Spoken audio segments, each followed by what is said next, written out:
Let's play. This is Jason J. Lewis, the voice of Superman on Justice League Action. This is Mark Wade, writer of Superman Birthright. And you're listening to The Krypton Report. And you're listening to Krypton Report.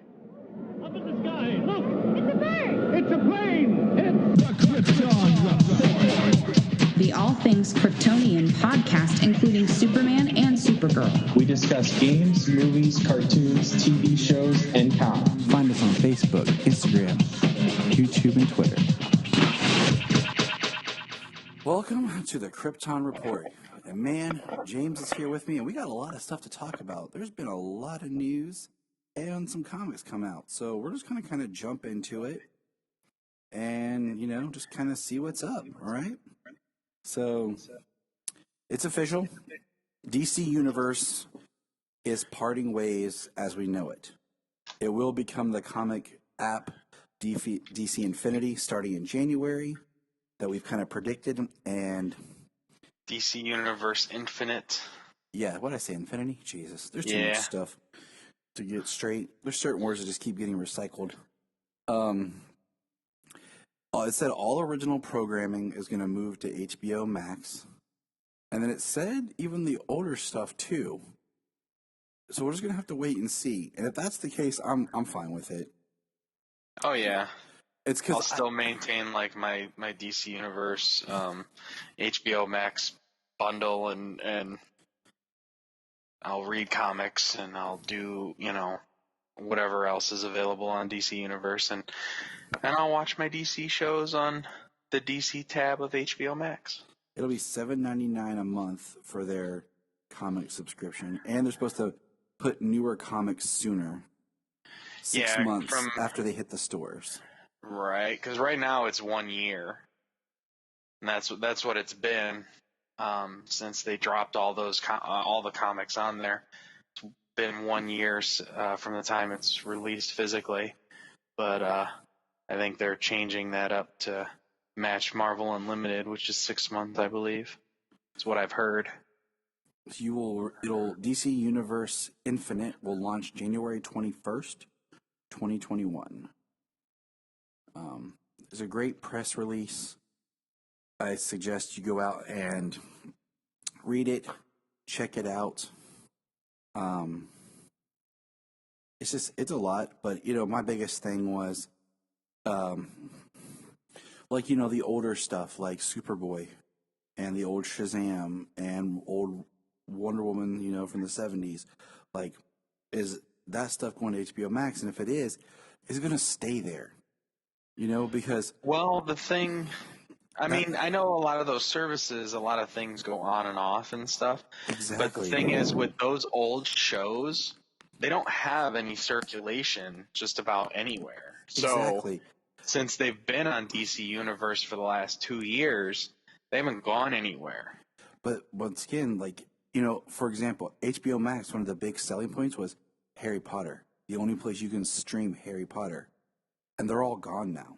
And I'm like, yeah. And that's a Warner property. Like, that's a big Warner thing, Well, I know a while ago, before HBO Max was coming, they had a deal with Universal, because Sci-Fi was running all the Harry Potters and stuff.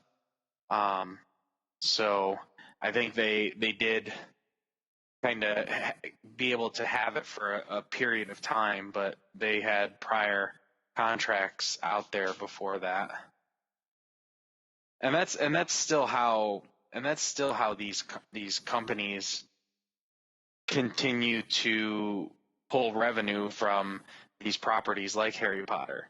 Yeah. Is other places purchasing the rights for a certain amount of time to air it or stream it in their area.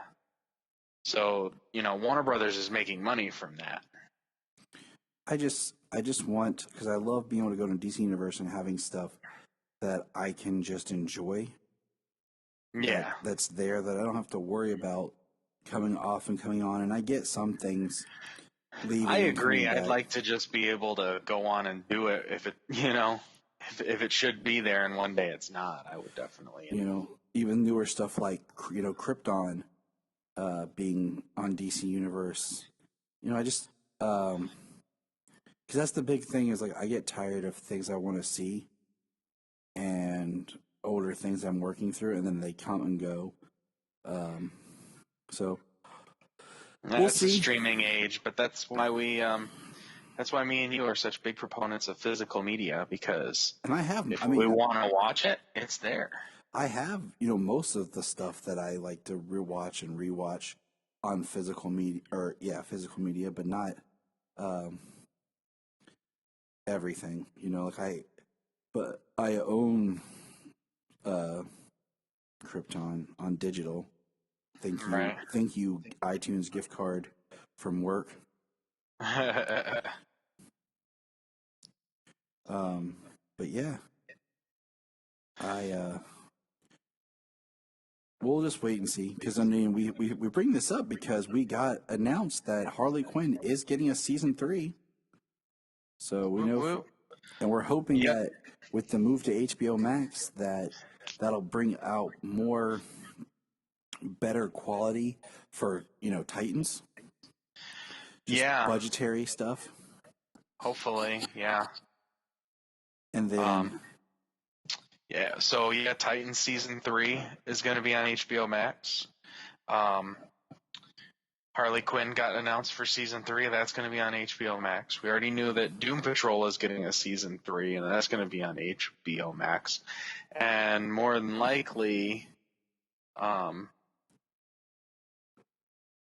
Young Justice season 4. That's where that's going to be too. Oh yeah, that's pretty much a given at this point. Yeah. I don't think it's going to be anywhere else. I'm just throwing it out there. I don't think there is anywhere else to put it, because they're trying to bring everything in house. Which the only reason they were able to bring it back the first time was because of DC Universe. I think the only part of the only reason. I think the only DC properties that I haven't heard being talked about getting to HBO Max is Gotham and Pennyworth. Because I figure Stargirl will stream on HBO Max.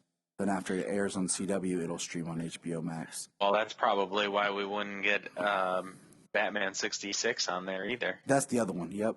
The other one, Batman 66, is the other one. That's kind of floating in the same waters as Gotham.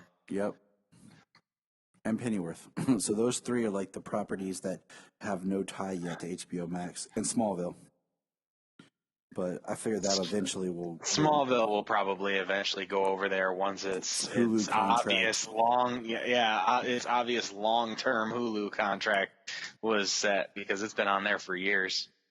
It was just nice that it was somewhere. So those are the properties that aren't there yet, but they'll get there. And so that's where Batwoman is, and that's where Stargirl season 2 is going to be too. Yeah, after it airs on the CW. Yeah. And we're going to get a Peacemaker series for HBO Max, starring John Cena, produced, made, and probably pilot directed by James Gunn. And I'm like, you know what? Cool. You know why? Because it's something that I have no investment in as far as character-wise, so I can just sit back and enjoy the series for whatever it is they give me. I'm not going to be like, oh, man, that's not how Peacemaker should be. That's not how he is in the comics. I can just be like, cool. All right. Well, I mean, from the comic pictures they showed to John Cena's costume in the movie, I mean, it's more comic accurate than most we get anywhere else. I mean, story-wise, I couldn't tell you. I mean, but characters that people don't have an investment in seems to be working out for DC at the moment, like Doom Patrol. Peacemaker may be cool. I mean, John Cena's charismatic, so it'll be cool to see him in the movie, and perhaps a series, a mini series, whatever. But the positive thing about that is we are getting more DCEU content. The Suicide Squad, the characters it has, the actors it's brought back. I mean, it's part of the DCEU universe, and I mean that's character.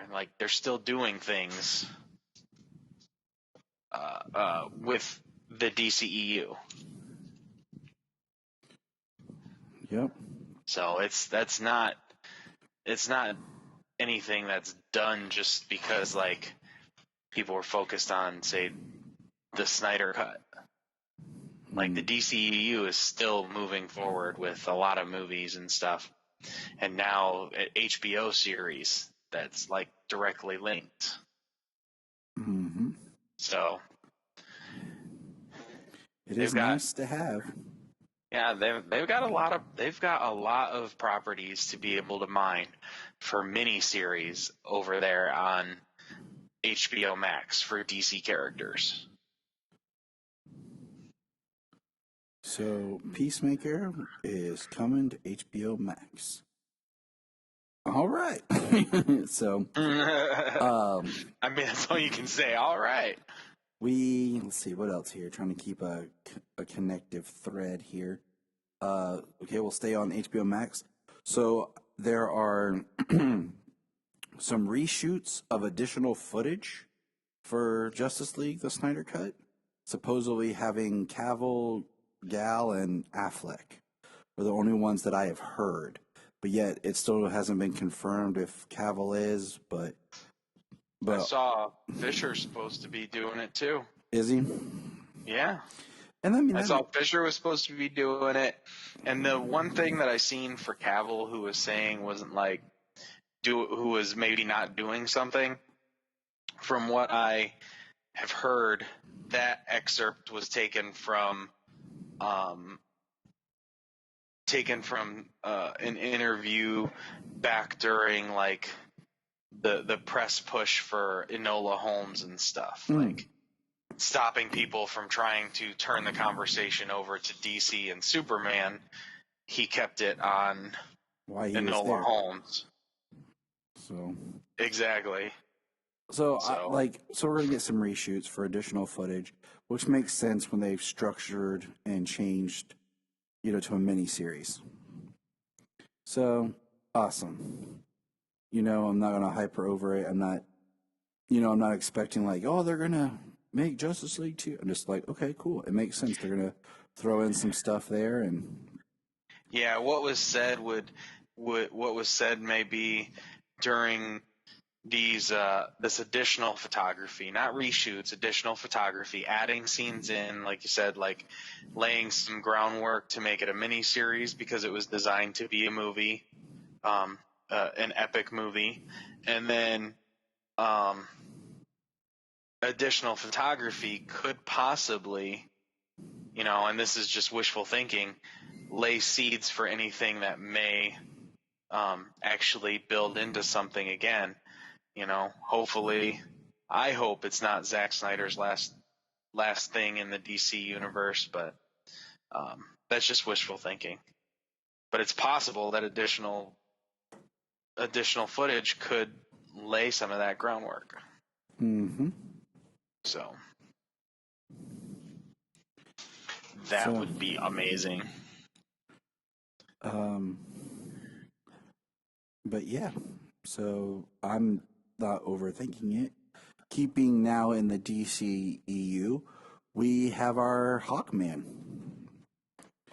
We are getting, it's official, Hawkman has been cast for the upcoming Black Adam film, which I'm getting more interested in just because the fact that it seems like they're doing more with Black Adam than I thought they would do, building more characters in. But Aldous Hodge will be Black Adam, in Black Adam as Hawkman. And that fan art they came out with was spectacular. That looked amazing. He's supposed to be Carter Hall. I know him from Supernatural because he was in Supernatural season 2. He's been in a lot of different stuff. Most recently, he was the best friend detective in The Invisible Man that came out this year. And I'm cool. I like him as an actor. I thought he did really great in Supernatural, and I think he was on a show on TNT. What was that called? My mom watched it. Leverage or something? Yes. Thank you, James. Leverage. So Well, it's kind of cool the characters they're using too, with like Doctor Fate and Hawkman and Black Adam. Like you could see part of the movie and the people who interacted 5,000 years ago. You know, Naboo and Qatar probably or something. You know what I mean? Not Carter. He definitely Who makes have actually sense. Yeah, who have actually interacted 5,000 years ago, and who are interacting together in a modern day, quote unquote, modern day setting, of what's going on 5,000 years into the present. Like those versions of those characters, they reach and they span across time. So that'd be pretty awesome, to see those connective threads for the story. I just like, more characters, because then if he does well, give us a Hawkman, Hawk Girl film. You know what I'm saying? Mm-hmm. Thanagar and stuff. Yeah, like that was teased in Krypton, and we were all pumped, and then that was taken away from us. So that's what we have DCEU side. Now let's keep it positive here. Superman and Lois began shooting. There's a lovely little photo of the two of them in a frame, being shot. So we know that has officially begun filming. Makes me happy. I've been rewatching. I'm not rewatching. I can't talk. I realized I never finished Good Grimm. thing what we're doing doesn't rely on talking. Right. Totally. I realized I never finished Grimm. So I'm finishing out the last 2 seasons of Grimm, which that's where Bitsy, I knew her from before. Yeah. So it's kind of just giving me like a perspective of her acting. And then I had known Tyler before this from watching Teen Wolf. So. No, I never seen that. I've seen Grimm. I've seen like 3 seasons of it. I recommend the first 2 seasons of Teen Wolf was really good, because they brought in Tyler was really awesome in it, and they brought in like different types of mythology. And then I'm trying to remember, like eventually it got to season 3 is where there's a big turn. It got too MTV-ish. And then I never finished the series because Tyler did leave and they changed some stuff up. But it's also cool because Dylan Sprayberry was on there too. Young Clark from Man of Steel. Oh, sweet. And Tyler Posey, the main actor, he was in an episode of Smallville, one of like the worst villains, Smallville, like the one that's all about immigration, where the farmer is like a tornado. Right. Yeah, where the farmer goes through the earth. Yep.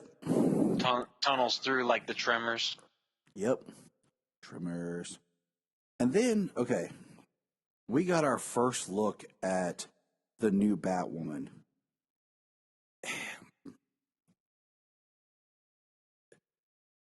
It's just a close-up of her face, and it looks like she's wearing nearly the same suit. It looks like a behind-the-scenes test.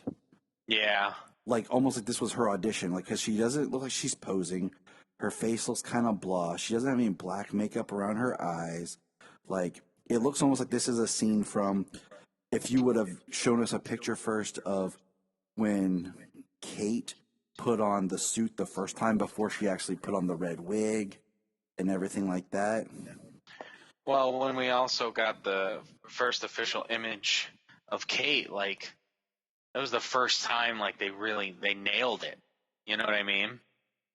Like, Yeah. the suit reveal was great. Like, most of the suit reveals from the CW over the years have been these big poster type things. Like, this really feels like a leaked image than it actually feels like this is Batwoman. But yeah, I mean, I don't know, because people are hating on it and like saying crap about it, and I'm just like, people are gonna do that anyways. I mean, they did that the first time. They did that with Ruby Rose too. I'm just like, she just looks like she put on the same suit to audition, and it's good. Right. Like, she needs her own suit. Like, they need to like retweak the suit to just rejuvenate the character and the idea behind it and make it more her own style. Like maybe, keep the red, maybe make it like a short wig or something, or more asymmetrical or something like that. Give her really her own identity as Batwoman because, the new actress is African American, which is fine. I don't care. That's cool. But I say that just because one of the defining characteristics always was Batwoman was she always in the comics sometimes they did her skin, sometimes they made it makeup, but they always made her that very pale white. Almost like she really made herself look white, not Caucasian, like white. Right.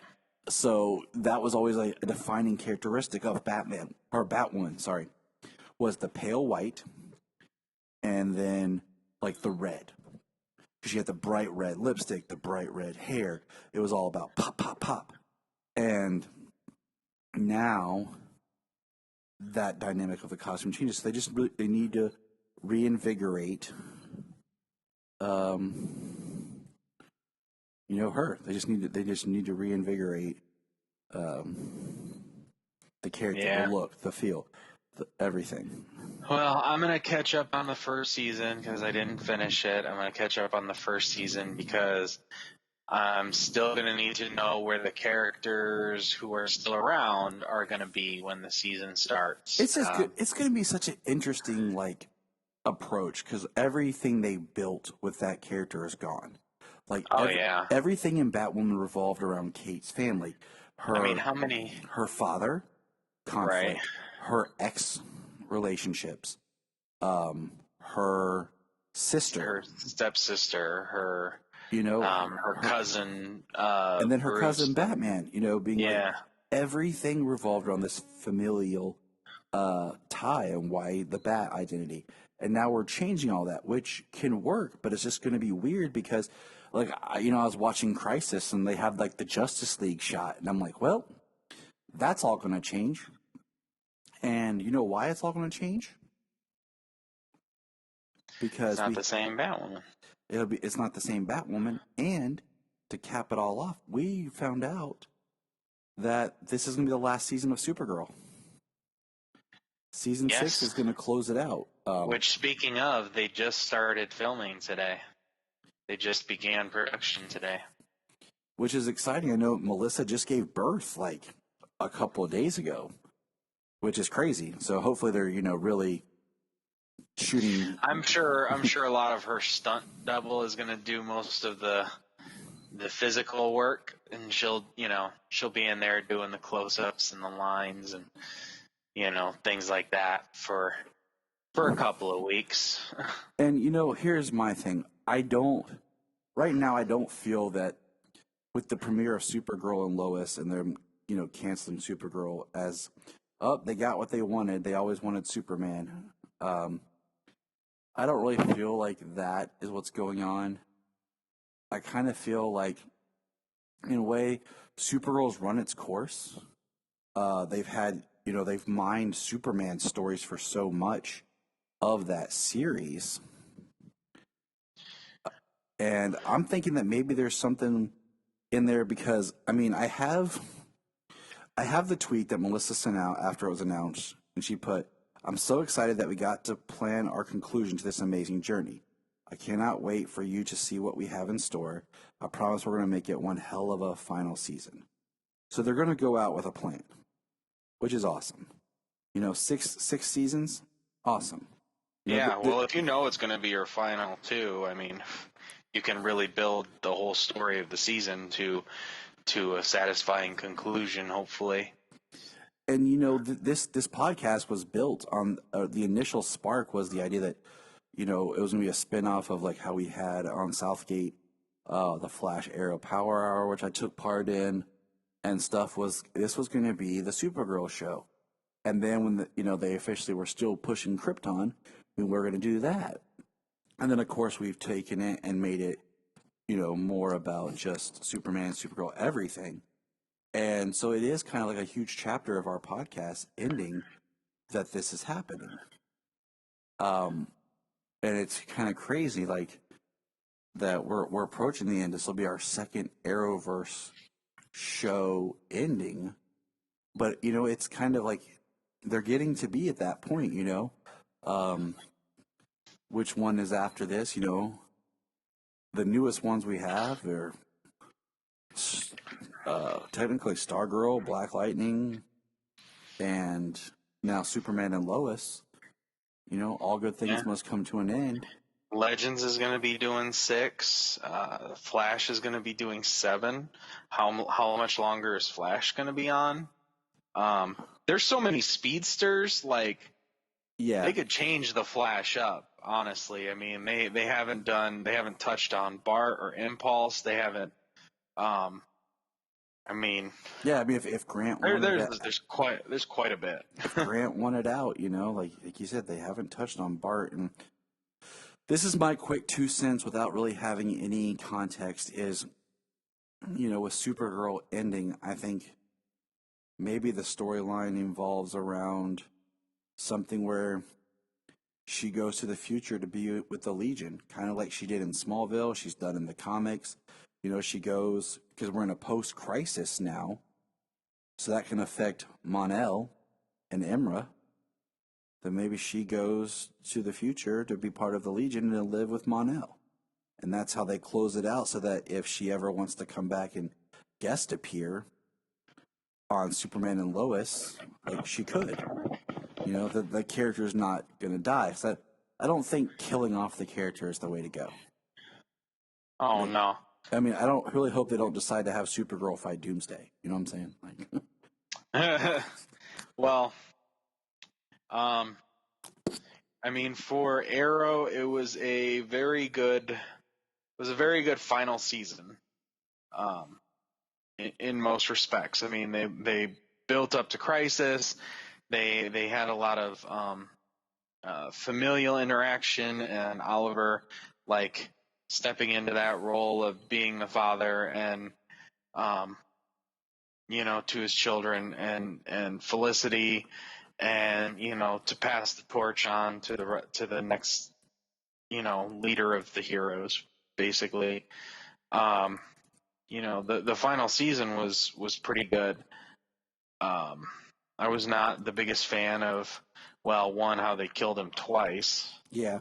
And then he's just, I don't even know. I mean, it's basically like Oliver and Felicity were Superman of Earth 2 and Lois of Earth 2 in Crisis on Infinite Earths, where they went into their own pocket dimension or something.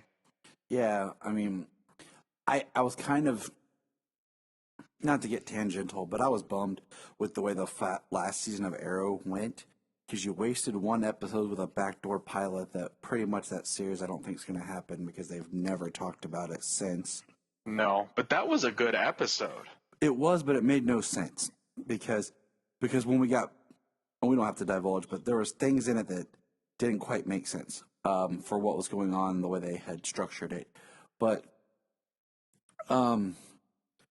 and I felt like a lot of the episodes of Arrow were almost kind of wasted when you're supposed to be giving us a tight final season where you could have done some really great, just almost like a hard traveling heroes with John and Oliver kind of just traveling and doing stuff together.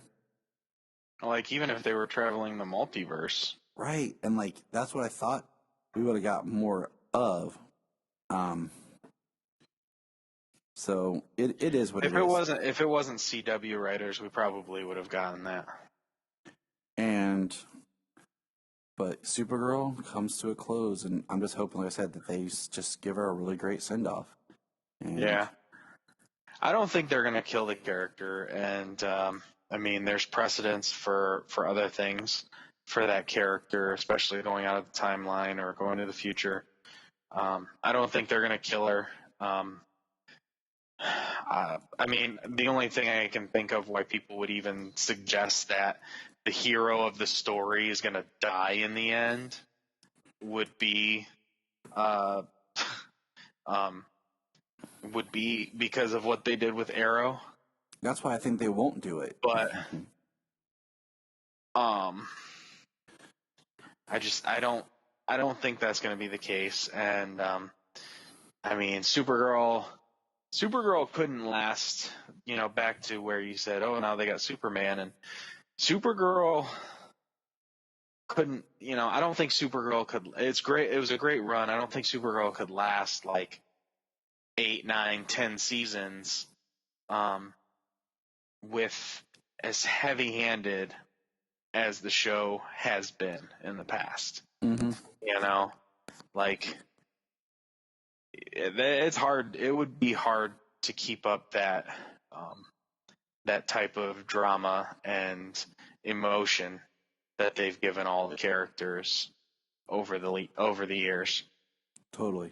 So, especially with their, socio and political commentary throughout the seasons.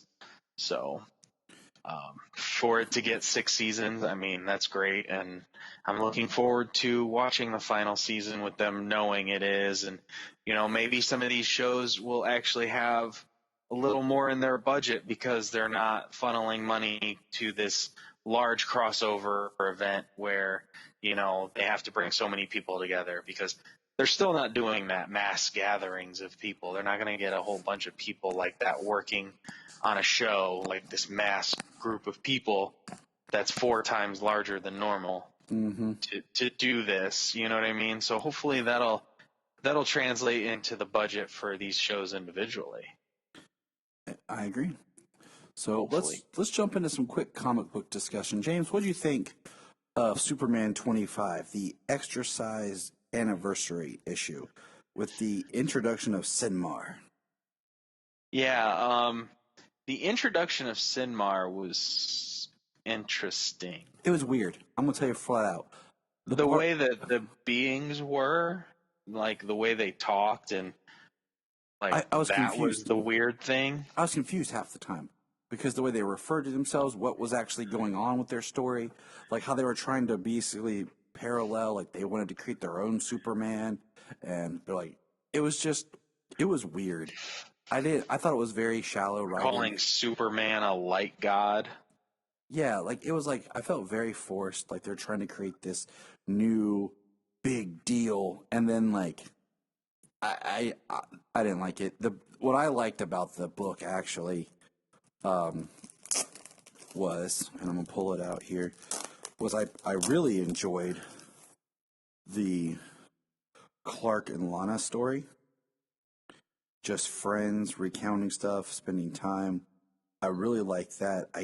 I was very kind of confusing trying to figure out these aliens that felt very forced in here, what they were doing. And I like how we got the Lana tie back to when she had the power, the red power, which, for you and I who've kept up on Superman, it makes it even more confusing because they have the thing with her as Superwoman with the red power, but then there's him, Superman, in his reborn suit,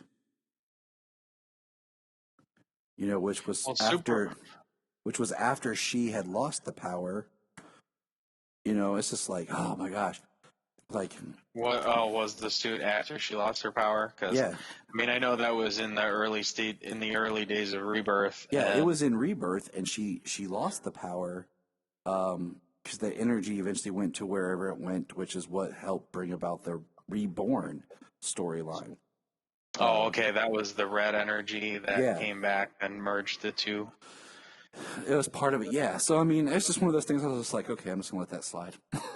Like, the artwork messed up there. Because I feel like maybe they're trying to rush out Bendis's final stories. I mean, we got this big Sinmar new character, but he's only got 2 issues left. Yeah. And then, taking a break from Bendis,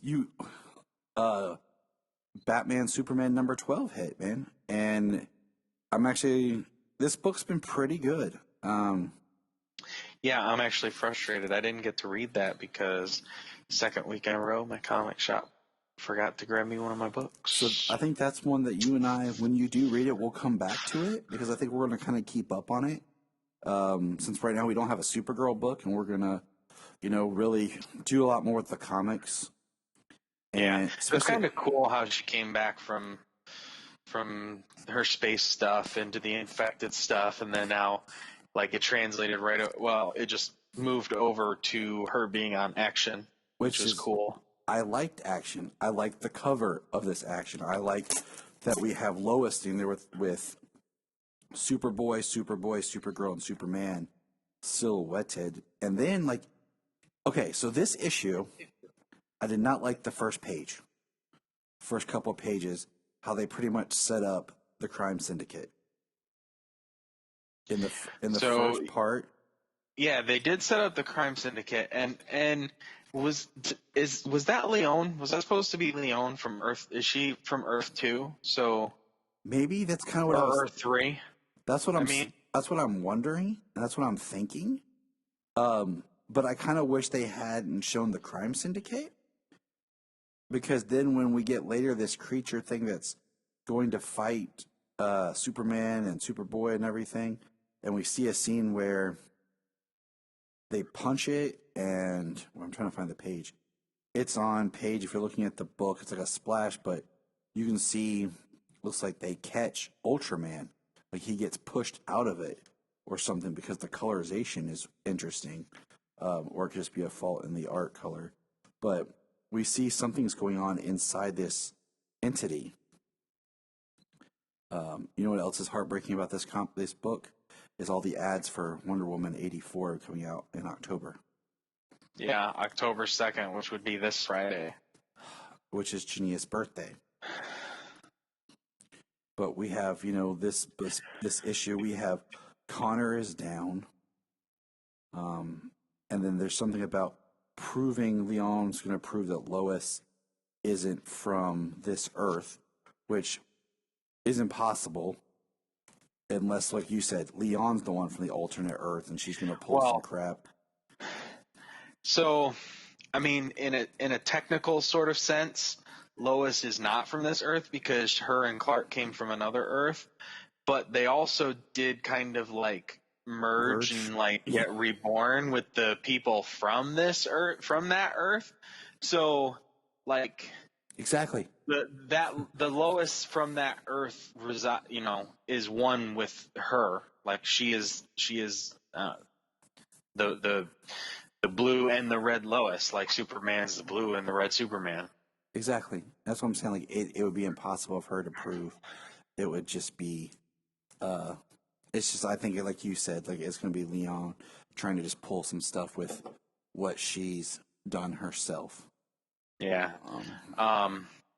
So, my thoughts on Superman 25 were the Lois, or the Lana and Clark stuff was the best part of the book. Yep. The alien stuff, the Sinmar, I thought that was going to be the name of the creature or the being. Yeah. But now it seems like it's the name of the race and the planet. It's weird. Some of their worshiping things and stuff they know about, watching Krypton's explosion, knowing that that a planet doesn't just blow up from inside, so they know something else was going on, and then they see the ship. And they know where it's going, and they observe him throughout his life, to make sure he's not a threat. And they create their Superman, but he's not. I think the interesting thing, I don't know, moving forward is he's got this resentment. He was trained to be this warrior and soldier, and do whatever the Sinmar is supposed to be doing. It's left vague, and so instead of being their Superman who grows up to learn compassion and have a heart and learn hope and trust and love and everything that's good in the world, he wasn't taught that, and then now he's being shunted as a disappointment. So I think there's going to be resentment with the character for Superman, why he's going to be so dangerous. Obviously, if the Sinmar know this stuff and the things that they were able to accomplish, and the things they were talking about, being afraid of what a Kryptonian under a yellow sun could become. I mean, and preparing for it, they obviously have to be some pretty powerful ancient type creatures, ancient type aliens. And I mean, I want to see where it's going to go. Yeah. But yeah, it was kind of it was kind of like confusing. It wasn't exactly clear on what they are or what they could do, but I think it was a somewhat decent introduction to the race and the characters. We got to see what happens with them in furthering issues. But like you said, only 2 issues, so there's not a lot of room there. I almost like if it was like Bendis's, a little bit more interesting. Like this was like his like going out on Superman or something, like tipping his hat to the next writer. But all right, man. Right? Maybe he is. I don't know. Anything else you want to throw in there? Action is a little more interesting. Right. It was 1025 was a little more interesting than 25. Although I still think the Lana stuff was better than anything in both the books. And yeah, I mean, Leon's got some plans, like the whole. She's got contingencies and plans and stuff, so it's going to be interesting to see where that goes too. But we're also only getting 2 more issues of that, and then Bendis is going to be done with that too. So is the Leon story going to be wrapped up in 2? Hopefully. Like to see what he had in mind here for the Invisible Mafia. Sinmar is something new, but the Invisible Mafia has been around since he started on 1001. Right. So I think it's time for him to frickin' wrap that one up a little bit before he's done with that. And I agree. So hurry up, Bendis. Yep, 2 more issues. Let's see what you got in store with this Invisible Mafia. Look up in the sky. Look up in the sky. Look at the sky.